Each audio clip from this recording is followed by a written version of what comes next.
नमस्कार सर। सत साहिब क्या शुभ नाम है जी आप जी का? जी, मेरा नाम किशन लाल चौधरी।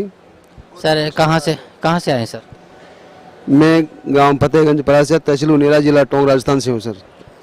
सर क्या काम करते हैं आप? जी, मैं गवर्नमेंट विद्यालय में साइंस टीचर हूँ। सर परम संत सतगुरु रामपाल जी महाराज की शरण में आने से पहले आप कौन सी भक्ति करते थे? सदगुरु रामपाल जी महाराज की शरण में आने से पहले भगत जी हम वही भक्ति और उपासना किया करते थे जो एक साधारण ग्रामीण हिंदू परिवार में किया करते थे। देवी देवताओं की पूजा, ऊत बूत और पितरों की पूजा।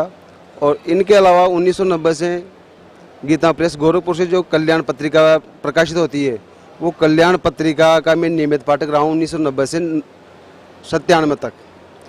तो उसमें विभिन्न प्रकार की जो सनातन साहित्य में अपने हिंदू धर्म के आधार पे विभिन्न देवी देवताएं थे, उनमें हमारी श्रद्धा बढ़ी, लेकिन हम इस निष्कर्ष पर नहीं पहुंच पा रहे थे कि वास्तव में परमात्मा है कौन। 1997 में फिर गायत्री परिवार शांति कुंज हरिद्वार में 1997 में मैंने गायत्री परिवार में दीक्षा ली। और गायत्री परिवार में गायत्री मंत्र की दीक्षा के बाद शांति कुंज हरिद्वार के दिशा निर्देशों में जैसा उन्होंने विधि विधान और साधना की विधि बताई, उनके आधार पे नवंबर 2011 तक वो उपासना ही की। और उस उपासना में रोजाना कम से कम 3 मालाएं गायत्री मंत्र की जाप करना, इनके अलावा दोनों नवरात्रि के अंदर 24-24 हज़ार के गायत्री मंत्र के लघु अनुष्ठान का पुरस्कार करना, इनके अलावा गायत्री मंत्र का हवन, और हम विभिन्न प्रकार की गोष्ठियों आदि का आयोजन करते थे। और तहसील स्तर में गायत्री परिजन प्रमुख एक कार्यकर्ता भी था उनेरा तहसील का, जिसमें भारतीय संस्कृति ज्ञान परीक्षा का आयोजन करवाते थे और विभिन्न प्रकार से हम इसमें सहयोग करते थे। सर जैसे अभी आप बता रहे थे कि पहले आप वही भक्तियाँ करते थे जो एक आम हिंदू समाज में प्रचलित हैं, उस भक्ति का आपको कोई लाभ नहीं मिला और आपको इवन दो तो ये भी पता नहीं चला कि एक परमात्मा कौन है, किसकी भक्ति करनी चाहिए, कैसे करनी चाहिए।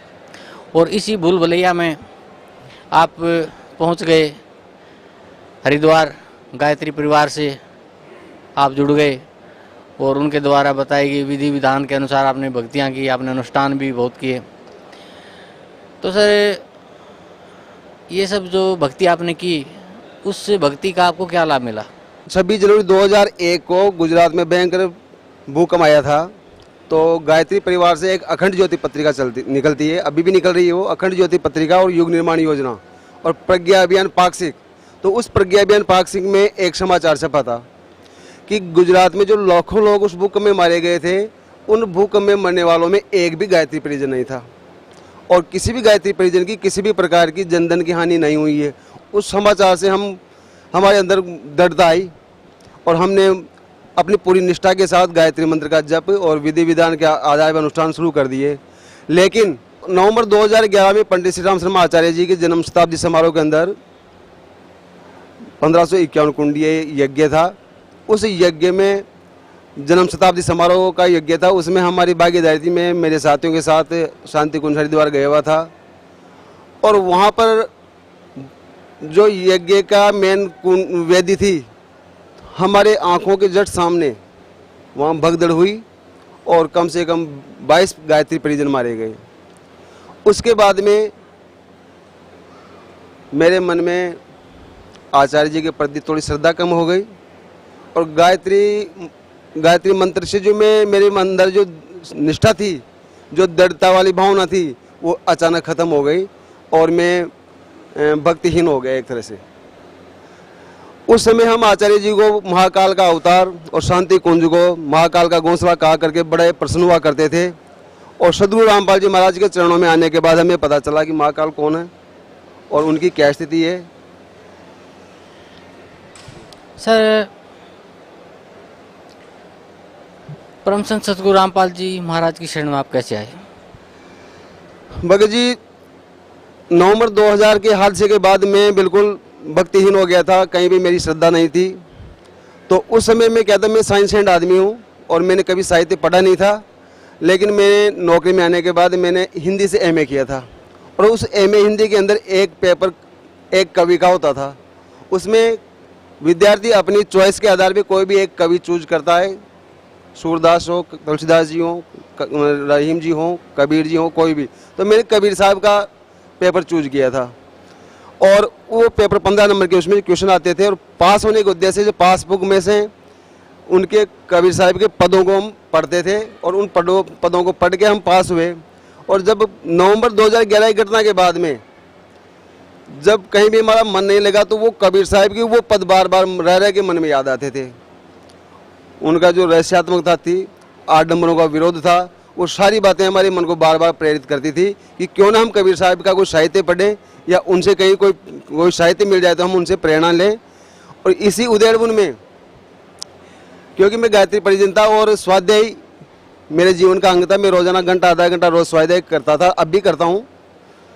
तो उस हिसाब से मेरे मौसा जी के यहाँ टोंक में मैं बैठा हुआ था, घर पे कोई नहीं थे और बैठे बैठे ऐसे भक्ति सौदागर का संदेश कोई किताब पड़ी हुई थी मौसा जी के वहाँ, वो मैंने उठकर पढ़नी शुरू कर दी। और जैसे ही मैंने शुरुआत से पढ़ाई, शुरुआत में मुझे रामपाल दास जी महाराज ऐसे लगे जैसे कोई कम्युनिस्ट विचारधारा रखने वाले व्यक्ति हों और ये कोई हिंदू धर्म का नाश करने पे तुले हुए हों।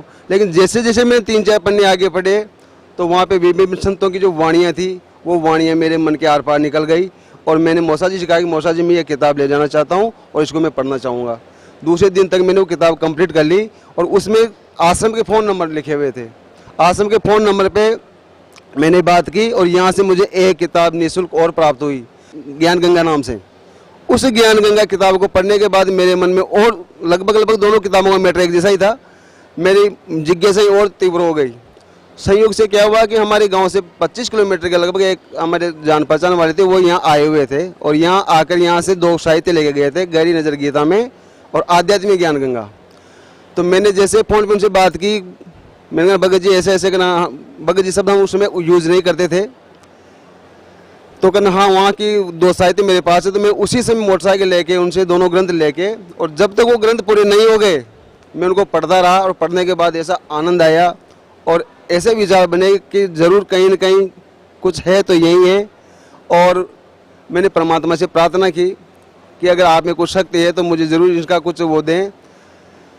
तो पूर्णिमा की रात में, डेट तो मुझे ध्यान नहीं रहा कब कौन सी थी वो, लेकिन पूर्णिमा की रात थी। उस रात को जब तक मैंने गुरुजी की कहीं फ़ोटो भी नहीं देखी थी, नहीं कहीं टीवी पे कोई प्रोग्राम देखा था, तो उस पूर्णिमा की रात को 12-12:30 बजे के लगभग कि चल उठ उठ उठ ऐसी आवाज़ आई। एक वो धुंधला सा गुरुजी का जो चेहरा था, आप सफ़ेद सफ़ेद बाल, गोरा गोरा सा चेहरा, वो मुझे धुंधला लगा। मैं उठ के बैठ गया।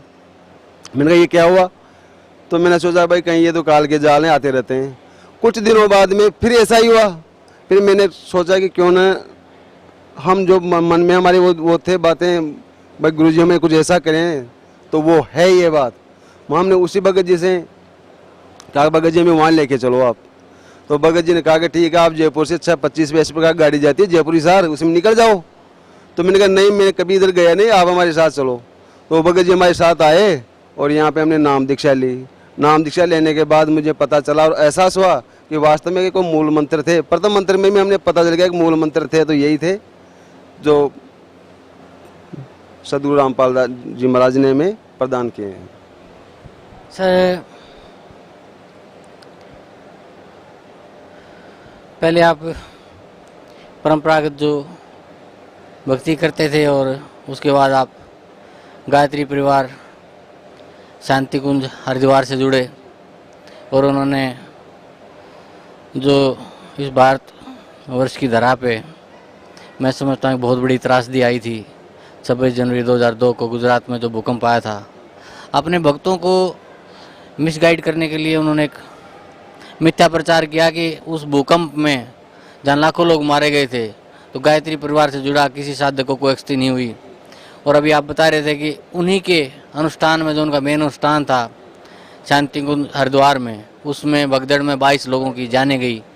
तो उससे सबको देख के आपकी आंखों के आगे जो सब घटनाक्रम हुआ उससे देख के आप काफ़ी विचलित हुए और आप एक नास्तिकता के कगार पे चले गए। क्योंकि वो सबसे बड़ी मैं समझता हूँ कि मन को ठेस लगी कि एक झूठ का सहारा लिया गया गायत्री परिवार से सब समाज को जोड़ने के लिए कि हमारे भक्तों को वहाँ कुछ नहीं हुआ और आपकी आंखों के सामने 22 लोग मृत्यु को प्राप्त हो गए।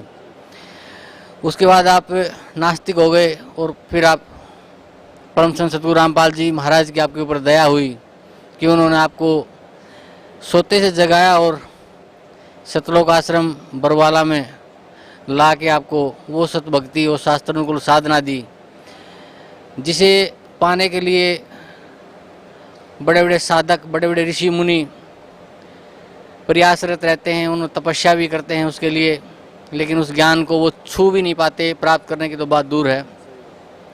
वो सतगुरु रामपाल जी महाराज कहते हैं, जा दिन सतगुरु बेटिया ता दिन लेखे लाख, बाकी समय बर्बाद गया बिना गुरु के ज्ञान। जा दिन सतगुरु बेटिया ता दिन लेखा जान, बाकी समय बर्बाद गया बिना गुरु के ज्ञान। तो सर मुझे बड़ी दुख है इस बात का कि आप जैसे समझदार व्यक्ति और इन आडंबर ढोंगियों के जाल में फंसे रहते हैं। खैर, परम संत सतगुरु रामपाल जी महाराज ने आपके ऊपर दया की, उन्होंने आपको यथार्थ भक्ति दी। उस भक्ति को करते हुए आपको क्या लाभ मिला? सतगुरु रामपाल जी महाराज शरण में मैं 4 जून 2012 को आया और उसके बाद मेरी दूसरी हाजिरी यहाँ लग गई थी और मैं मेरे निजी काम से यहाँ पे हनुमानगढ़ आया हुआ था।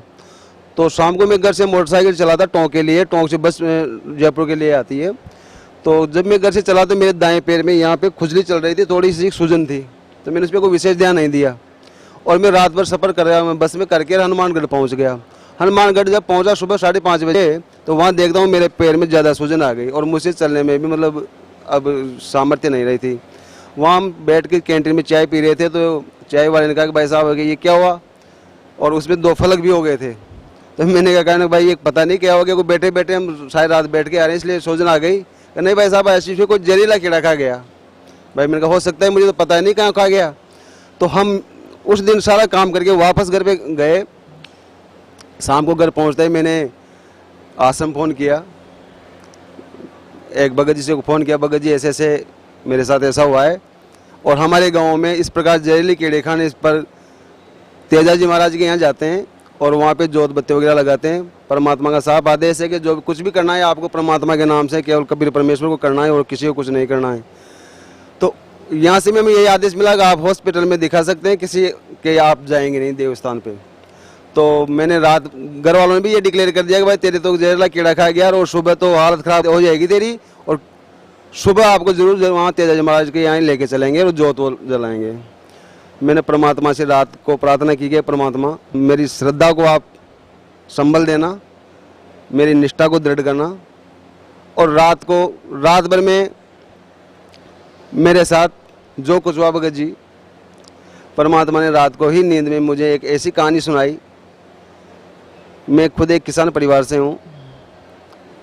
परमात्मा ने कहानी सुनाई कि बेटे मेरे ऐसे हमारे घर में 2 बैल थे और इस प्रकार एक बैल के पैर में कील लग गई और उस कील के लगने के कारण वो हाड़ी जो था उसका तो कील का ध्यान नहीं रहा और बैल का पैर सूज गया और बैल चलने में असमर्थ हो गया। फिर हम उसको वहाँ गांव में जो डॉक्टर थे जानवरों के उसको दिखाए तो डॉक्टरों ने बता दिया घुटनों पे दर्द और वहाँ पट्टियाँ बांधने शुरू कर दी। तो सदगुरुदेव जी कह रहे थे कि दर्द तो उसका पैरों के अंदर कील के कारण और हम इलाज करवा रहे थे घुटनों पर। इस प्रकार जो कहानी उन्होंने सुनाई तो मुझे ज़ोरदार हंसी आई और ज़ोरदार हंसी आई तो मेरे परिवार वाले सारे उठ के आ गए। कहा क्यों हंस रहा है भाई, क्या बात हो गई? मैंने कहा कि गुरुजी ने ऐसी कहानी सुनाई और जैसे ही मेरा ध्यान पैर पे गया, सच मानिए एक मामूली मात्र भी वहाँ पे सूजन नहीं थी, बिल्कुल साफ। जबकि कम से कम हम मेडिकल के हिसाब से भी अगर उसको आराम मानते तो कम से कम 1 सप्ताह लगना चाहिए था। हाथों हाथ रात में ही उसको बिल्कुल साफ, जैसे कुछ हुआ ही नहीं। इससे मेरी निष्ठा और दृढ़ हो गई। इसके अलावा ज्ञान गंगा पढ़ने के बाद भी हम यहाँ से 4G का एक कार्ड ले गए थे, तो हम परिवार वाले सारे सुनते थे बैठ के, और उस कार्ड से हमें जो अलौकिक ज्ञान प्राप्त हुआ तो हमारे घर वालों की निष्ठा भी बढ़ गई। घर वाले भी कहा हमें भी लेके चलो, ये ज्ञान तो बड़ा तगड़ा है। घर वालों को मैं जी में बिठा के यहाँ सबको नाम दान दिला ले गया। भगत जी क्या हुआ कि जैसे ही हम गांव गए वापस, घर वाले आए थे, मेरे दोनों भाई छोटे बच्चे भी आए थे, दोनों माँ भी आई थी। हम वापस गए थे लेकिन हम एक भी ज्ञान गंगा की पुस्तक लेके नहीं जा पाए। और दूसरे तीसरे दिन हमारे घर पे 2-3 मेहमान आ जाते हैं और वो हमने पोस्टर लगा रखा था वहाँ मकान में, पूछते हैं ये कौन है क्या है। तो हमने उनसे सारी बात बताई, लेकिन हमारे मन में एक बात है कि काश अगर हमारे पास ज्ञान गंगा होती तो हम इनको एक एक ज्ञान गंगा देते और इस भक्ति मार्ग को हम और आगे बढ़वा देते, इनका भी कल्याण करवाते। तो मैं इस बात की गहरी निराशा हुई सारे परिवार वालों, उनको जानने के बाद हमने घर पे बात की तो सारे परिवार वालों में ऐसी बहुत निराशा हुई कि हमसे बहुत बड़ी गलती हो गई, हम वहाँ से एक भी ज्ञान गंगा नहीं ला पाए। भगत जी दूसरे ही दिन हमारे ज़िले के जो कोऑर्डिनेटर हैं सीताराम दास जी बागड़ी, उनका फ़ोन आया। न तो मैं उनको जानता था, न मैं उनको जानते, न हमारे एक दूसरे के पास फ़ोन नंबर थे। उन्होंने फ़ोन किया कि भगत जी हम ऐसे ऐसे आश्रम से बोल रहे हैं, आपके यहाँ गाँव आना चाह रहे हैं। मैंने कहा साहब आइए, ऐसे मैंने उनको पूरा रूट बता दिया, मैं आपकी सेवा में तैयार मिलूँगा। मेरे को क्यों आ रहे साहब भगत जी आप? कहने साहब हम पुस्तक सेवा में आ रहे हैं, पुस्तकें लेके आ रहे हैं और आपके यहाँ होते हैं, वापस हम मालपुरा जाएंगे, 1 घंटा देंगे आपको केवल। मैंने कहा साहब आइए। सतलोक आश्रम के 7-8 सेवादार और गुरुजी की गाड़ी भी आगे पोस्टर लगा हुआ, माइक चलता हुआ जिसमें प्रवचन चल रहे थे। और वो हमारे गांव में जब मैंने देखा तो आप कल्पना नहीं कर सकते मेरे मन में कितनी श्रद्धा और निष्ठा उमड़ी। और कोई भी सतलोक का जो साधक है, जो भगत है, अगर उसने कभी कल्पना नहीं की, अचानक गुरुजी की गाड़ी, सतलोक की गाड़ी, सतलोक के सेवादार अगर अचानक आप एक घर पे पहुंच जाएं, रात तो आपने बात ही की थी, सुबह पहुंच जाएं तो आपको कैसा अनुभव होगा आप सोच सकते हैं कि हमारे साथ कितना सुखद अनुभव रहा होगा। इसके अलावा रोजाना साधना टीवी के ऊपर गुरुजी के प्रवचन आते हैं, उसमें नीचे एक पट्टी लगी होती है जिसमें ज्ञान गंगा फ्री मंगाने के लिए सुविधा दे रखी है परमात्मा ने सबको। तो एक भगत ने वहाँ से फ़ोन किया टोंक से, तो हमारे कोऑर्डिनेटर साहब ने, भगत जी ने मैं फ़ोन किया कि आप ये पता और फ़ोन नंबर नोट करो और आप इनको ज्ञान गंगा पहुँचाओ। हमने उन फ़ोन नंबरों पर उनको ज्ञान गंगा पहुँचा दी। और ज्ञान गंगा पहुँचाने के बाद उस ज्ञान गंगा के पीछे मैंने लिख दिया था, खाली पेज आता है उसमें, मेरा फ़ोन अधिक जानकारी तो संपर्क करें, मेरे फ़ोन नंबर लिख दिए थे। महीने 1.5 महीने बाद उन भगत जी का फ़ोन आया कि मार साहब आप आइए एक बार हमसे बैठ के बात करिए। मैंने कहा साहब मैं कल परसों आ जाऊँगा। कहा नहीं आप तो आज ही क्यों नहीं आ जाते? कहा नहीं मैं कल संडे आपको बैठ के बात करूँगा। ठीक है। हम टोंक पहुँच गए। टोंक पहुँचने के बाद हमारे एक स्टाफ साथी और थे, उन दोनों को लेकर हम घर पहुँच गए। तो हमने उनसे चर्चा की, मैंने आपको ज्ञान समझ में आ गया? कहने साहब बिल्कुल समझ में आ गया, मैं वहाँ मधु परमंश जी का ऐसे वो उनमें सत्संगों में जाता था और सारी बातें सही है।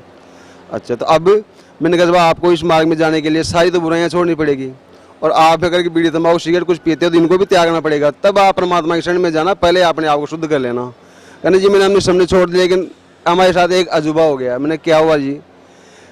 कहने जी हमारी जो भगतमती उनकी जो भगतमती थी, उनके कैंसर की गांठें थी गले में, और वो टोंक में कम से कम 9 महीने से इलाज करा रहे थे।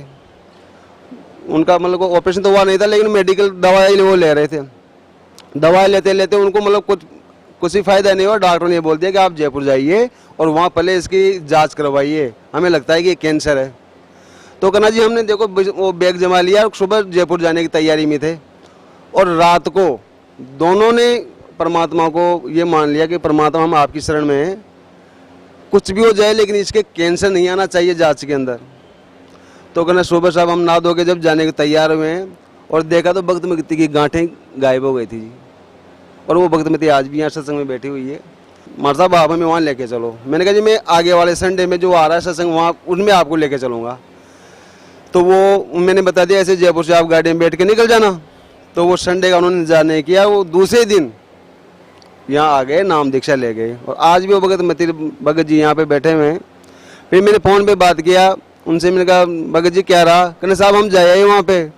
तो मैंने कहा भगतमती जी तो अनपढ़ थी, सारी बातें वहाँ कैसे क्या रहा होगा वहाँ? तो कहने साहब सेवादार सब बातें। मैंने भगतमती से बात कराओ आप मेरी। भगतमती से बात किया उन्होंने, तो भगतमती जी ने कहा कि जी मैंने मंत्र तो जो गुरु जी ने बुलवाए मैंने बोले, और मैं याद भी करूँगी, लेकिन मैं तो परमात्मा से ये प्रार्थना कर रही थी कि परमात्मा मैं हमेशा आपको मन में आपको याद रखूँगी। और जैसे ही कहना मैं दर्शन करने गई, परमात्मा ने कहना मेरे सिर पे हाथ रखा और कम से कम 15 फीट आगे निकल गए। और 15 फीट आगे निकलने के बाद वापस लौट कर आए और फिर दोबारा हाथ रख के ये कहा कि बेटी घबराना मत, सब ठीक हो जाएगा। तो सदगुरु जी रामपाल जी महाराज की उन पर असीम कृपा है। सभी अपने भक्तों पे परमात्मा ऐसी कृपा करेंगे। भगत जी सबसे बड़ा लाभ हमें सदगुरु रामपाल जी महाराज की शरण में आने से ये मालूम हुआ, अब तक हिंदू धर्म के जितने भी साधक हैं, भगत हैं, वो सब जानते हैं कि गॉड इज वन, परमात्मा एक है, लेकिन वो परमात्मा कौन है उस परमात्मा की खोज में सब भटक रहे हैं, किसी को पता नहीं है कि कोई ब्रह्मा जी को, कोई विष्णु जी को, महेश जी को, वो सब अलग अलग बता रहे हैं। तो परमात्मा की शरण में आने से हमें एक तो परमात्मा का पता चला, हमारी मृत्यु क्यों होती है, हमारा स्थायी स्थान कहाँ है, और इस भक्ति के करने से हमें पूर्ण मोक्ष मिलेगा, ऐसा परमात्मा का आश्वासन है। परमात्मा कहते हैं कि जो जन मेरी शरण है ताका हूँ मैं दास, और गेल गेल फिरता रहूँ जब तक धरती आकाश। अगर इन परमात्मा की शरण में कोई एक बार भी आ गया तो परमात्मा का आश्वासन है कि उस भक्त का वो उद्धार करके रहेंगे, मोक्ष उनको प्रदान करवा के रहेंगे। ऐसा आश्वासन किसी भी महंत संत आचार्य ने आज दिन तक, या किसी भी ऋषि मुनि ने या देवताओं ने आज दिन तक, या किसी भगवानों ने ऐसा आश्वासन नहीं दिया जैसा परमात्मा ने हमें दिया है। सर, आपका मानना है कि परम संत सतगुरु रामपाल जी महाराज से नाम उपदेश लेने के बाद आपको मोक्ष मार्ग मिला और आपको उस एक परमात्मा का पता चला जिसे सब कहते हैं परमात्मा एक है, उस कबीर परमेश्वर का जो सतलोक में रहता है और उसकी सत्य भक्ति का जो हमें मोक्ष दिला सकती है, वो आपको परम संत सतगुरु रामपाल जी महाराज की शरण में आने से प्राप्त हुई। तो सर, भगत समाज को क्या संदेश देना चाहते हैं आप? भक्त समाज को मैं संदेश नहीं बल्कि मैं एक आत्मीय अनुरोध करना चाहूँगा, विशेषकर मैं गायत्री परिजनों से अनुरोध करना चाहूँगा कि आज दिन तक आपने बहुत मंत्रों का जाप कर लिया, बहुत भजन कीर्तन कर लिए, बहुत नाम उच्चारण कर लिए, और आपके पूर्व एक गायत्री परिजन का एक अनुरोध है जिस पे आप विचार करेंगे। जो वर्तमान में आप गायत्री मंत्र जाप कर रहे हैं वो बनावटी और मिलावटी है। इसका प्रमाण हमारे सदग्रंथों में है कि जो गायत्री मंत्र आप जाप कर रहे हैं वो यजुर्वेद के अध्याय 36 का श्लोक नंबर 3 है, और उसमें ओम मंत्र नहीं है, मूल पाठ में ओम मंत्र नहीं है, जबकि हम आज दिन तक गायत्री मंत्र के नाम पे ओम लगा के उस मंत्र को जप रहे हैं और जपवा रहे हैं, तो ये मिलावटी है। दूसरी बात, ये बनावटी है। बनावटी कैसे है कि परमात्मा ने अपनी वाणी में कहा है कि उस गायत्री मंत्र को आप जिह्वा से जाप नहीं कर सकते। गायत्री वेद जाने कडियारा, चौका निर्णय करे विचारा, आदि गायत्री अमर स्थानम, सोहम ततुले हंसा लोक समानम, कहे कबीर गायत्री कलसान, अजर अमर घर मूल ठिकान, नाही सुमरन जिव्य आवा, अदर निरंतर ध्यान लगावा, सत गायत्री अजपा जापम, और कहे कबीर अमर घर वासम, अचिंत पुरुष की गायत्री दीन कबीर बताए, और निष्दिन जो सुमरन करे कर्म भरम मिट जाए, सत गायत्री सुमिर के आवागमन नसाई, और सत लोक वासा करे कहे कबीर समझाई। तो भगत जी, आदि शक्ति गायत्री तो ये है जो अजबा जाप है उसका, और हम जो गायत्री मंत्र जानकर जाप कर रहे हैं वो जिव्या से जाप करने वाला है, इसलिए वो बनावटी है। और मूल गायत्री जाप अजबा जाप है जो संत रामपाल जी महाराज हमें देते हैं, सब भक्तों को दूसरे मंत्र में देते हैं वो। और सभी भक्त जो जहाँ पे भी अपनी आस्था लगाए हुए हैं वो पूरी तरह से प्रभु प्रेमी आत्माएं हैं, परमात्मा को प्राप्त करना चाहते हैं, लेकिन अपने कर्मवशों से पता नहीं वो कहाँ कहाँ उलझे हुए हैं।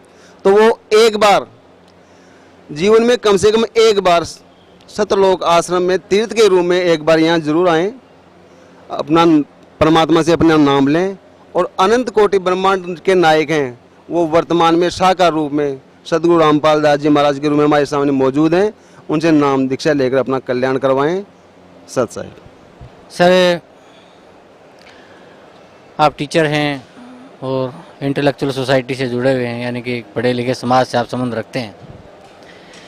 तो परम संत सतगुरु रामपाल जी महाराज ने सभी धार्मिक गुरुओं को, आचार्यों को, शंकराचार्यों को, ऋषियों को, महर्षियों को शास्त्रार्थ के लिए आमंत्रित किया हुआ है ताकि भक्त समाज को सत भक्ति का ज्ञान हो, उन्हें कैसे मुक्ति मिले इसका एक निर्णायक ज्ञान समाज के सामने पेश हो सके।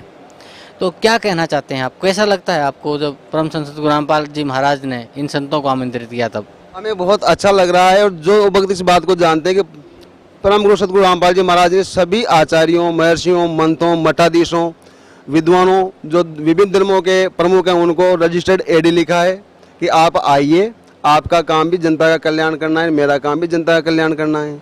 अगर मुझ में कहीं कुछ गलती है, मैं कुछ गलत ज्ञान बताऊं तो आप मुझ में सुधार करवाइए, और आप अगर कुछ गलत बताएं तो मैं आप में सुधार करवाऊंगा। इसलिए हम सब भक्तों के सामने बैठकर ज्ञान चर्चा करें ताकि भक्तों का कल्याण हो, लेकिन उनमें से एक भी आचार्य ऋषि महंत यहाँ पे नहीं आए और विभिन्न टेलीविजन के चैनलों के संवाददाताओं के द्वारा उनसे उनके जानकारी पूछी गई और वो जानकारी भी मिथ्या थोथी और अधूरी निकली। परमात्मा ने सब शास्त्रों में दिखा दिया उन सब बातों को। परमात्मा व्यसन मुक्त और जो जितनी बुराइयां हैं उनको छुड़ाना चाह रहे हैं और परमात्मा की वाणी में इतना प्रभाव है कि प्रत्येक जो भक्त है वो व्यसन करना तो दूर, वो किसी को उसके लिए प्रेरित भी नहीं करता है। और हमारा जो पवित्र सिख समाज है, उस सिख समाज में परमात्मा कहा करते हैं प्रवचनों में कि ऐसे बहुत सारे व्यसन हैं। तो परमात्मा की वाणी का ही प्रभाव समझिए कि अभी 18 तारीख को अकाल तख्त की वहाँ बैठक हुई है और अकाल तख्त की बैठक के अंदर एक निर्णय पास हुआ है। उसमें उन्होंने कहा है कि जो भी सिख परिवार है, जिस अगर सिख परिवार में मदिरा, मांस और तंबाकू का सेवन होगा, वो परिवार गुरु ग्रंथ साहब को अपने घर में नहीं रख सकेगा। तो ये मैं मानता हूँ कि सदगुरु रामपाल महाराज की वाणी का ही प्रभाव है कि सिख समाज के जो भक्त हैं उनका भी अब कल्याण होने वाला है, वो भी इन बुराइयों से दूर होंगे और परमात्मा की शरण में आएंगे। जी सर, आप कुछ और बताना चाहेंगे परम संत सतगुरु रामपाल जी महाराज के बारे में, उनकी भक्ति के बारे में, या जो लाभ वो अपने श्रद्धालुओं को उनकी भक्ति से मिल रहे हैं उसके बारे में? संक्षेप में मैं कहूँ तो हम सब इस समय ऐसे भाग्यशाली हैं और हम अपने भाग्य की सराहना करें कि हम इस समय प्राइम टाइम में, पीक टाइम में हमारा जन्म हुआ है। और जो श्रद्धालु यहाँ से नहीं जुड़े हुए हैं उनसे मैं विनती करूँगा कि वो परमात्मा की शरण में एक बार जरूर आएँ और अपना कल्याण कराएं। बस मैं यही कहना चाहूँगा। जी धन्यवाद आपका, बहुत बहुत धन्यवाद।